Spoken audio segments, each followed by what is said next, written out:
leader based in Uttar Pradesh. He is the co-founder of Bhim Army and the national president of Azad Samaj Party. He contested election from the Lion's Den from Gorakhpur constituency against Yogi Adityanath. Following the ideal to educate oneself, Azad, along with other members of Bhim Army, have been providing education to children from Dalit, Bahujan and minority communities in western Uttar Pradesh. Azad is an anti-caste youth icon symbolizing assertion, valor and self-respect against caste Hindu suppression and has been monumental in preventing and protesting against several caste atrocities, including Hathras violence.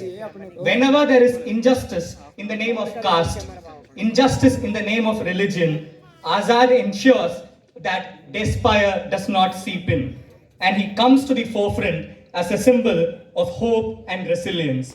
On behalf of the Justice for Rohit Vemula movement, we are proud to present to you Chandrasekhar Azad.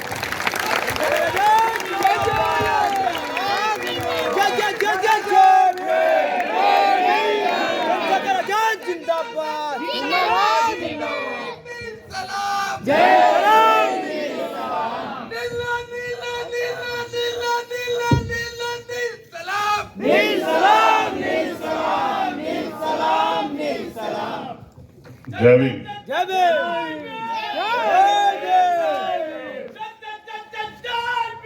जय भीम। जय भीम। जय जोहार, जय भारत, जय संविधान। मैं हिंदी में आपके सामने अपनी बात रखूंगा। उम्मीद है कि मोस्टली लोग समझेंगे। जो लोग नहीं समझ पाएंगे वो ट्रांसलेट करवा लेना मेरे जाने के बाद।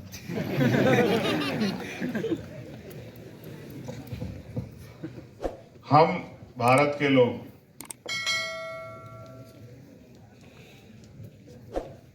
ऐसा भारत के कॉन्स्टिट्यूशन की, जो भारत का सबसे बड़ा ग्रंथ है, उसके प्रेम्बल में लिखा हुआ है कि हम भारत के लोग, लेकिन हमारे होने ना होने से कोई फर्क ही नहीं पड़ता है। अगर हम हैं तो भी फर्क नहीं पड़ता, अगर हम नहीं हैं तो भी फर्क नहीं पड़ता। काश फर्क पड़ने लगे। हमारे जीवन की वैल्यू, हमारे सपनों की वैल्यू, हमें भी इंसान समझा जाए। बहुत दर्द है कहने के लिए, लेकिन आज भाई रोहित की शहादत का दिन है। हम अगर याद करें 2016 में आज से पहले का दिन, अगर हम 13-14 की बात करेंगे, जनवरी तो रोहित हमारे बीच थे। रोहित भाई ने क्या सहा, कैसे लड़े, किन लोगों ने साथ दिया, किन लोगों ने विरोध किया, ये आप मुझसे बेहतर जानते हैं, आप उनके साथ के लोग।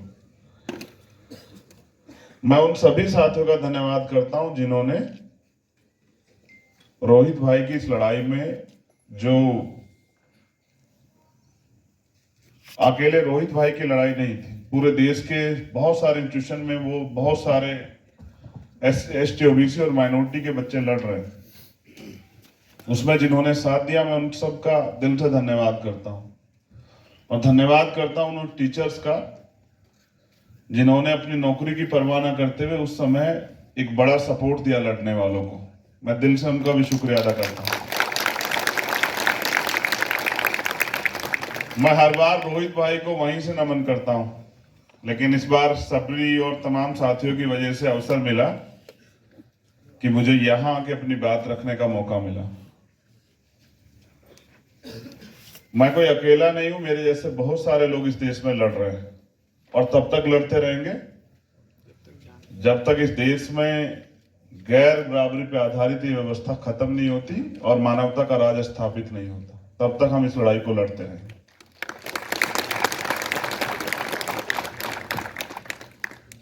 आज रोहित भाई एक नाम नहीं है, एक सिंबल है क्रांति का। मैंने उनसे बहुत कुछ सीखा। मैं अपने स्ट्रगल पीरियड में जब मैंने ये शहादत हुई तो हम लोगों ने प्रोटेस्ट किया और वहीं से हम लोग सॉलिडेरिटी में लड़ रहे थे, लेकिन मैंने उनसे बहुत कुछ सीखा। मेरे जैसे हजारों लाखों लोगों को उन्होंने सिखाया कि अगर स्वाभिमान सम्मान की लड़ाई में बलिदान भी देना पड़े तो उससे पीछे नहीं हटना है। देखो, रोहित हमारे सामने कई रूप में है। जैसे राधिका अम्मा के लिए वो बेटा जिसको उन्होंने अपनी खून से सींच के बड़ा किया, दूध के रूप में अपने खून को पिलाकर उसको बड़ा किया और बड़ी उम्मीदों के साथ, बड़े सपनों के साथ। राजा के लिए वो भाई है जो उसकी ताकत है, जिसको उम्मीद है कि कल उसका भाई उसके लिए आने वाले कल में कुछ करेगा। हम में से कुछ लोगों के लिए रोहित दोस्त है, जो एक सपोर्टिव है, समय समय पे मदद करता है। कुछ बहनों के लिए रोहित भाई, कई रोहित, और कुछ ऐसे लोग जो रोहित को नहीं जानते थे, उनके जाने के बाद उन्होंने उसे फाइटर के रूप में एक्सेप्ट किया, जस्ट लाइक मी। शिकायत, क्योंकि आज उनका दिन है, शिकायत नहीं करनी, लेकिन शिकायत ये थी कि काश ये कदम ना उठाते, क्योंकि हमारे जाने से इनको फर्क नहीं पड़ता, तो मिलकर लड़ते इस लड़ाई में।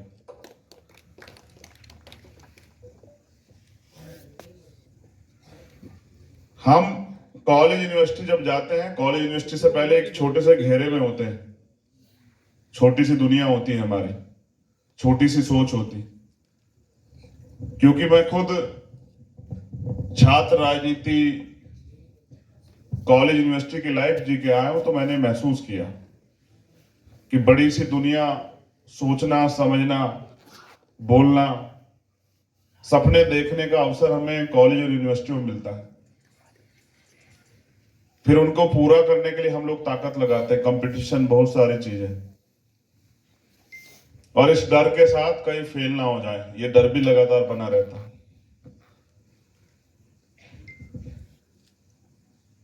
कुछ लोगों को हमारे आगे बढ़ने से बड़ी परेशानी, क्योंकि जब हम अपने आदर्शों को, महापुरुषों को याद करते हैं, जिनमें अगर मैं डॉक्टर बाबा साहब अम्बेडकर की बात करूं तो वो कहते हैं, शिक्षा शेरनी का वो दूध है, जो भी पिएगा वो दहाड़ेगा। वो इस बात को एक लॉजिक के साथ कहते हैं, क्योंकि जब हम एजुकेटेड होते हैं, एजुकेशन लेते हैं, तो हम सवाल करना सीखते हैं, हम चीजों को समझते हैं कि कौन क्या कह रहा है और असल में क्या हो रहा है। जैसे आज देश को बताया जा रहा है, हमारे प्राइम मिनिस्टर कह रहे हैं कि हम बड़ी ताकत बन रहे हैं, लेकिन सच ये है कि हम इतनी छोटे होते जा रहे हैं कि हो सकता है कल हम दिखाई भी ना दें। सोशली, इकोनॉमिकली हम बहुत नुकसान उठा रहे हैं देश में। तो ज्ञान हमें देखने का एक अवसर देता है और ज्ञान बांटने से बढ़ता है। जिस तरह से हम लोग ज्ञान को लेने के लिए लंबे समय से संघर्ष कर रहे हैं, देखो, जिन लोगों को पढ़ने का अधिकार भी नहीं था, वो आज यूनिवर्सिटियों से टॉप कर रहे हैं, सिविल सर्विसेज को टॉप कर रहे हैं। जिन लोगों को पढ़ने का अधिकार नहीं था, यानी कि बुनियादी रूप से किसी से कमजोर नहीं। लेकिन अगर आप पुराने इतिहास को देखोगे, आजादी से पहले, तो कुछ लेखकों को, जैसे तुलसीदास जी टाइप लोग हैं, उनको बड़ी तकलीफ रही है महिलाओं से, शूद्रों से। उनको वो पिटते छिटते अच्छे लगते हैं, उनको महिला बेबस, लाचारी अच्छी लगती है। वो कमजोर महिलाओं को ही देखना चाहते हैं। लेकिन आज जब मैं यहाँ यूनिवर्सिटी कैंपस में आया और देश में जाता हूं, तो आज महिला अपनी शक्ति का जो है एहसास कर रही है। वो हर फील्ड में आगे बढ़ रही है। वो पत्रकार भी है, वो डॉक्टर भी, इंजीनियर भी है, वो सिविल सर्वेंट भी है, वो घर भी चला रही है, और कई बार वो देश भी चला रही है, प्रदेश भी चला रही है। तो ये सब चीजें करने का मौका मिला हमें एजुकेशन के बदौलत। आज हम लोग अपनी अपनी फील्ड में आगे बढ़ रहे हैं, सब लोग मेहनत कर रहे हैं। जो लोग बच्चे यहाँ हैं उनके लिए भी मंगल कामनाएं। वो प्रयास कर रहे हैं कि वो खड़े हो जाए अपने पैरों पर। ये सारी लड़ाई आज की नहीं है। पायल ताडवी को हमने रोहित के बाद देखा, डेल्टा मेघवाल को देखा, फातिमा को देखा, नजीब को देखा। हमने सोचा था कि रोहित के बाद ये लड़ाई खत्म हो जाएगी, लेकिन खत्म नहीं हुई। लेकिन रोहित की शहादत से एक चीज पैदा हुई बहुत सारे लोगों में कि अब वो लड़ रहे हैं, अब वो अपनी लड़ाई को लड़ रहे हैं, छोड़ नहीं रहे, उससे कमजोर नहीं पड़ रहे। अच्छा, मेरा एक अनुभव है, अगर किसी को लगता हो कि सुसाइड करना बहुत आसान काम है तो ये बहुत बड़ा झूठ है। जो लोग कहते हैं कायर लोग सुसाइड करते हैं, ये भी बहुत बड़ा झूठ है। जिसको इसको टेस्ट करना हो ना तो छोटा सा कट लगा के देखना, एहसास हो जाएगा। अपने जीवन को खत्म कर देना एक बहुत बड़े ताकतवर इंसान की निशानी। लेकिन सुसाइड कब करता है आदमी, ये भी समझने की बात है। आदमी सुसाइड तब करता है जब वो नाउम्मीद हो जाता है कि अब उसको कोई न्याय नहीं मिलेगा। आज क्योंकि हम लोग बोलने लगे हैं, सवाल खड़ा करने लगे हैं, तो चुभने भी लगे, वरना बहुत सारे रोहित पहले भी गुमनाम रह गए। एएसए का मैं धन्यवाद देता हूं उन सभी संगठनों का जिन्होंने इस रोहित के जाने के बाद इस लड़ाई को लड़ा और पूरी दुनिया को बताया कि हम जिंदा हैं। देखो, मैंने कुछ पढ़ा है अपने जीवन में और मैंने प्रैक्टिकल दुनिया देखी है, तो मैं चीजों को समझता हूं। लिखा गया कि जिस समुदाय के युवा शक्ति, जस्ट लाइक ये जो मेरे सामने बैठी और मैं खुद, जिस समुदाय का युवा जीते जी उस समुदाय के हक अधिकारों मान सम्मान की लड़ाई नहीं लड़ता, वो समाज पे कलंक होता है अगर वो ऐसा नहीं कर रहा। यानी कि वो जीते जी भी मरे हुए के समान होता है। और जिस समाज की युवा शक्ति अपने हक अधिकारों, स्वाभिमान, सम्मान और तरक्की की लड़ाई लड़ती है, वो मरकर भी अमर हो जाती है, जस्ट लाइक रोहित वेमुला। ये उदाहरण है हमारे पास। इसलिए हमें लड़ाई को छोड़ के नहीं भागना है, हमें लड़ाई को लड़ना, फोर्स के साथ लड़ना है। अब तो सोशल मीडिया और तमाम तरह के प्लेटफॉर्म है, हम अपनी आवाज को उठा सकते हैं, बोल सकते हैं, चिल्ला सकते हैं। भारत में डेमोक्रेसी का सबसे बड़ा फायदा अगर कोई उठा रहा है कॉन्स्टिट्यूशन का, तो बंगारू दत्तात्रेय उठा रहा है। अगर डेमोक्रेसी नहीं होती तो कोई धूल चाट रहा होता हमारे हाथों। सीरियसली बता रहा हूं, संविधान का सबसे बड़ा फायदा वो उठा रहा है। अगर राजतंत्र होता तो रोहित का ये भाई बताता उसे कि बंगारू दत्तात्रेय की असली जगह कहां है। नजीब का ये भाई बताता कि नजीब को नुकसान पहुंचाने वाले कहां हैं।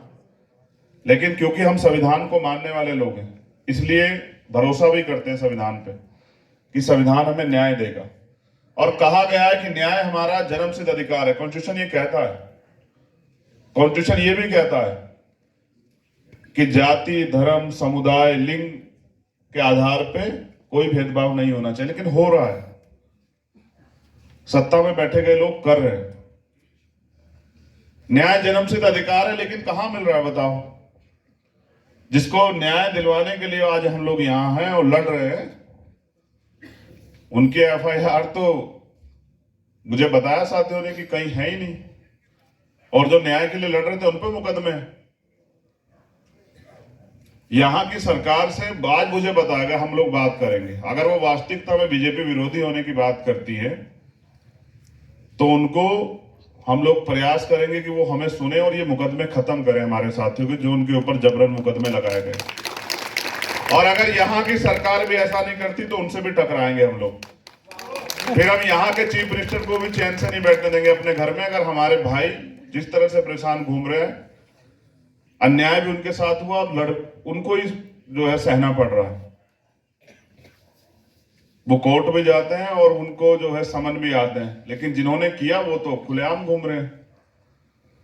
तो हम प्रयास करेंगे। और वास्तविकता में अगर सरकार विरोधी है उस विचारधारा की, जो असमानता की विचारधारा है, तो सरकार को ये खुद से करना चाहिए था। जो मांगे उस समय रखी गई थी वो भी पूरी नहीं हुई। असल में सरकार के लोगों को भी लगा होगा कि ये लोग ज्यादा दिन चिल्लाएंगे नहीं, मगर उनको एहसास नहीं कि रोहित बीज था, वो फल फूल नहीं था, वो बीज था जो पैदा होता रहेगा। और आज पैदा जिंदा है रोहित हमारे बीच में। हम ना रोहित को तब कल मरा हुआ मानते थे, ना आज मानते हैं। रोहित शहीद हुआ, शहीद कभी नहीं मरते, अमर होते हैं। वो हमारे बीच ही नहीं। मेरी आपसे भी कुछ अपील, ये जो डर आपने अपने अंदर पैदा किया ना, इसको भी निकालिए। आप अपने आसपास बैठे हुए लोगों को देखिए कि आपसे अलग है क्या? 2 हाथ, 2 पैर, 2 आंखें, सब कुछ एक जैसा ही तो है। फिर ये ऐसा क्यों कि हम लोग इस डर में हैं कि हम नहीं कर सकते? दुनिया का कोई काम ऐसा नहीं जो हम नहीं कर सकते, हम सब कर सकते हैं। और दुनिया में हमसे कोई बहादुर नहीं।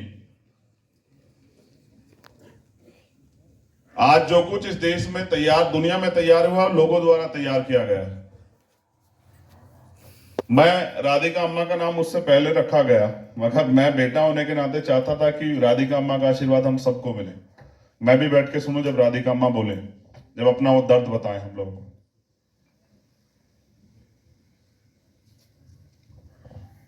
रोहित की शहादत एक उदाहरण कि हमें जो सामना करना पड़ता है उस लड़ाई को आगे बढ़ाने की देर है। आज देश में अगर ऐसी कोई घटना होती तो चंद घंटों में उसके खिलाफ जो है ना, बहुत बड़े बड़े जो हैं विरोध दर्ज होते हैं। जैसे मैं अगर आपको याद दिलाऊं तो अभी हाथरस की घटना आप लोगों को याद है, कास्ट डिस्क्रिमिनेशन की। फिर एक राजस्थान में घटना हुई जहां मूछे रखने पे एक नौजवान की हत्या की, गवर्नमेंट कर्मचारी की। फिर एक और अभी लेटेस्ट घटना जहां पानी का घड़ा छूने पे हत्या हुई। अभी उत्तराखंड में एक घटना घटी है अभी कुछ दिन पहले, मंदिर में जाने पे एक दलित समाज के बच्चे को लोहे की सलाखों से पीटा गया, उसकी चमड़ी उधेड़ ली गई। यानी कि आज भी कास्ट डिस्क्रिमिनेशन का सामना हम लोग कर रहे हैं। इसका सलूशन वो जो लिखा हुआ है ना, उसको समझना पड़ेगा, सिर्फ पढ़ना नहीं। शिक्षित बनो, संगठित रहो और संघर्ष करो। मजा तब आए जब हम संगठित होकर संघर्ष करें। मेरी शिकायत नहीं, लेकिन मैं यहाँ इस यूनिवर्सिटी में जो लोग हैं इस विचारधारा जुड़े हुए, मैं उनसे अपील करूंगा कि जहां से क्रांति की शुरुआत हुई है, कम से कम वो लोग तो एकजुट हो जाए और एकजुट होकर लड़े और ऐसा लड़े कि इतिहास आपको याद रखे। यहां बैठे सब लोगों से मेरी अपील है कि जब लड़ाई एक है तो रास्ता एक है, तो हम लोगों को मिलकर लड़ना चाहिए। हमें अवसर नहीं देना चाहिए कि दुश्मन हम पे हावी हो जाए। हमारी कमजोरी का वो लोग फायदा उठा रहे हैं। हमें अपनी कमजोरी को दूर करना है, काबिल बनना है। मगर हमें भूलना नहीं है कि जो हमें रोज टीवी पे दिखाया जाता है कि नहीं कुछ नहीं है, सब अच्छा है, सब अच्छा नहीं है। आपकी कॉलेज यूनिवर्सिटी पे को बंद करने के लिए सरकारें मौका ढूंढ रही हैं, क्योंकि उनको आपके सवाल से, आपकी तरक्की से, आपके आगे बढ़ने से डर लगता है। इसलिए वो न्यू एजुकेशन पॉलिसी ला रही है। और अगर आप चुप रहेंगे तो ये आने वाली पीढ़ियों की आदत बनेगी और इसका खामियाजा आपको आने वाली पीढ़ियों को उठाना पड़ेगा। आज हम पे समान अवसर है, हम यहां भी पढ़ सकते हैं और अपनी मेहनत के बल पे दुनिया के कॉलेजेस में भी जाके पढ़ सकते हैं। हमें बोलना पड़ेगा, हमें लड़ना पड़ेगा, क्योंकि आप सब लोग अभी एजुकेशन के दौर में हैं और मेहनत कर रहे हैं, इस उम्मीद के साथ कि और कोई रोहित शहादत ना दे,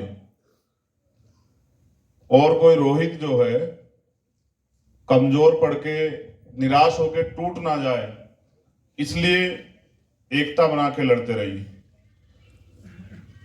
100 दिन बकरे की तरह जीने से अच्छा एक दिन शेर की तरह जिया, क्योंकि बलि हमेशा बकरों की दी जाती है, शेरों की नहीं।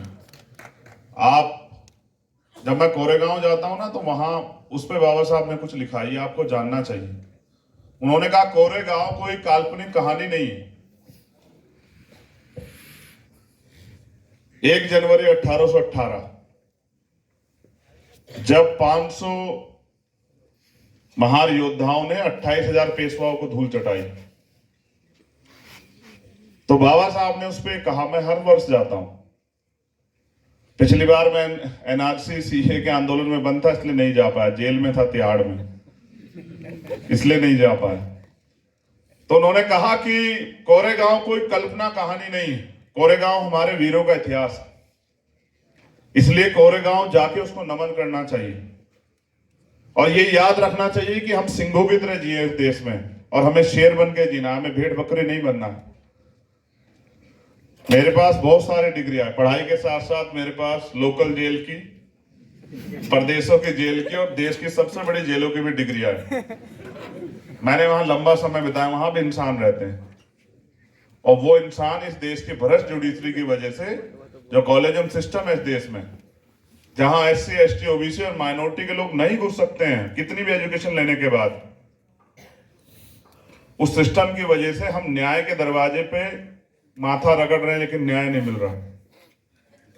अभी सर कुछ कह रहे थे कास्टलेस सोसाइटी, और उन्होंने कहा, अपने शब्दों में कहा कि वो जैसे हाथी के पैर के फुटप्रिंट किसी दूसरे जानवर से मैच नहीं करते हैं, उस तरह से जाति व्यवस्था भी खत्म नहीं होगी। जाति व्यवस्था भी खत्म होगी आपकी आंखों के सामने और कास्ट डिस्क्रिमिनेशन भी खत्म होगा और स्वाभिमान सम्मान का जीवन भी मिलेगा, समता मूलक समाज भी बनेगा, इस देश में भाईचारा भी आएगा।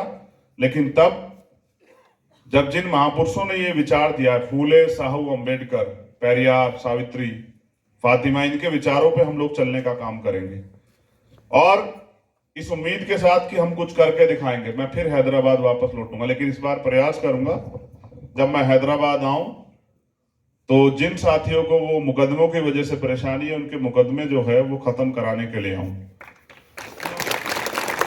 मैंने जो वादा करता हूं उसको झूठा नहीं करता हूं। मैं आपसे पूर्ण जिम्मेदारी से वादा कर रहा हूं अपने साथियों से कि अगर ये सरकार नहीं मानेगी तो इस सरकार भी विरोध के लिए तैयार हो जाए। सबके लिए दरवाजे खुले हुए, हम लोग किसी से नहीं डरते हैं, बट डरते हैं तो संविधान के विरुद्ध में जाने से। आप सभी के लिए मंगल कामनाएं। रोहित भाई जिंदा हैं, जिंदा थे और जिंदा रहेंगे। रोहित भाई की शहादत और उनको न्याय के लिए जो लड़ाई अभी बाकी है उसको भी लड़ना है। जिन लोगों ने बुलाया उनका धन्यवाद। जय भीम, जय भारत, जय जोहार, जय संविधान।